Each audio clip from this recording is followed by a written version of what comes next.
Sultan Abubakar cilmi wabar oo kamid ah madax dhaqameedka gobolka Awdal isla markaasina hore deegaamo ka tirsan gobolkaasi Awdal uga sameeyay dhaqdhaqaaqyo Soomaaliland kaga soo horjeedo balse wada hadalada Soomaaliland ay la gashay ay ku guuleysatay inay soo afjarto oo Abubakar cilmi wabar uu ka ciitamay dhinaca dalka Mareykanka isla markaasina maleeshiyad ku hogaaminaya isku soo dhiibay Soomaaliland ayaa la sheegay inuu dib ugu soo laabtay deegaamo ka tirsan xadka Soomaaliland iyo Itoobiya ka wadaagaan dhinaca gobolka Awdal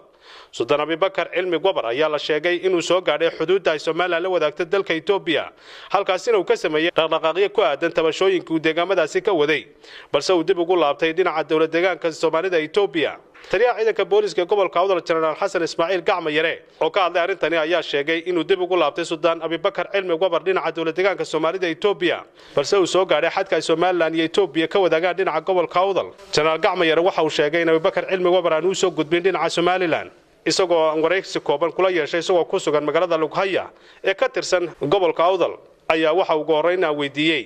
waxa uu kala socday dhaqdhaqaaqyada uu Sultan Abubakar cilmi wabar ka wada deegaamadaasi waxaana uu ku jawaabay ayuu saacadan saax waxa kala hadlayaa meesha la yaabo Lughaya labadii markii waxa ka yimid Boorame ninka odaga jeedisho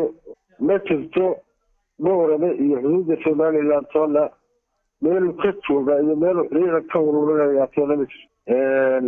muddo dhaxdaas xuduuddan xagga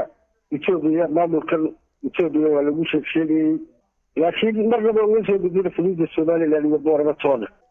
mana ogin mana maqal wax ciidan ururinayo waan gartay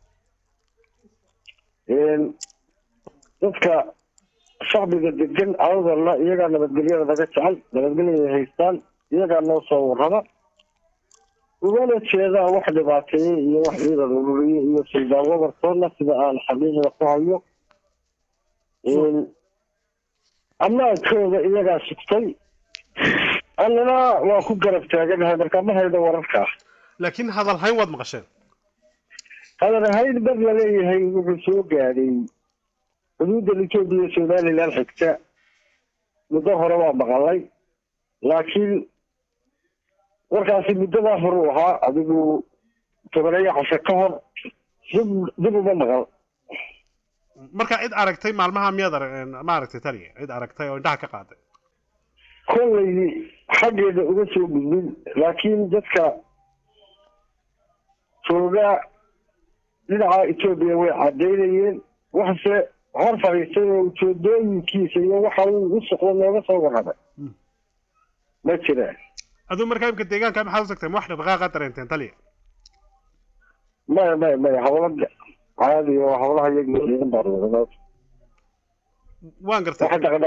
wax dhaqdhaqaaqa iyo wax dhibaatooyin ma jiraan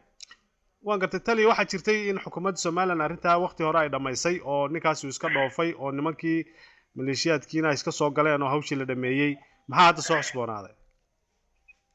والله إذا تكيسة ويجيبوا يعني ما تروح إلى لو لقوا وحيشتغل الله صعدا وحو وفتي يوحو صبت ولا تبترين بترين لكن يشتغلوا بالله شيء واقت مركز يشتغل إنه واحد رقاقة وهذا ما ليدين شيء كل يوم هذا يبالي إسلام كذا ضبوا حاجة تسمون غير بلا حصل يقول marka imika hawluhu kala degan yihiin oo xaaladda ammaanka ee gobolka Awdal waa okay soo maaha wax dhaqdhaqaaq kala degan yihiin wax dhibaato oo awdal ka jira ma jiro waa nabadgelyo waxa hadal hayra ma hayo shacabka maxaad fariin u sheegi lahayd taliye كل شعب كثير أوضل وعلى كل يجين نبتقلية قبل ما صبري هاي السادة نبتقليو عند قبل كلاية Soomaaliland وهاي يجا وقبل كثير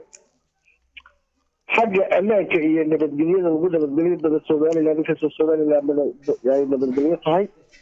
عندنا وهاي كسر هاي nabadgelyo gaar ah oo lagu xanto iyagaana ka shaqeystay nabadgelyada Ilaahay ka sukow Ilaahay baa nabadgelyada kale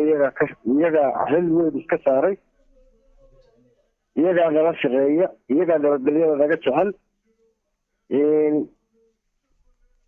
anigoo ilaahay baa mahadle ugu mahadnaqaya nabadgelyada shacabka keenay ee nagula shaqaynayo inay halkaa kasii wadaan sii xoojiyaan baan shacabka u gudbinayaa wax dhibo had yar ka jiro oo la sheegaana ma jirto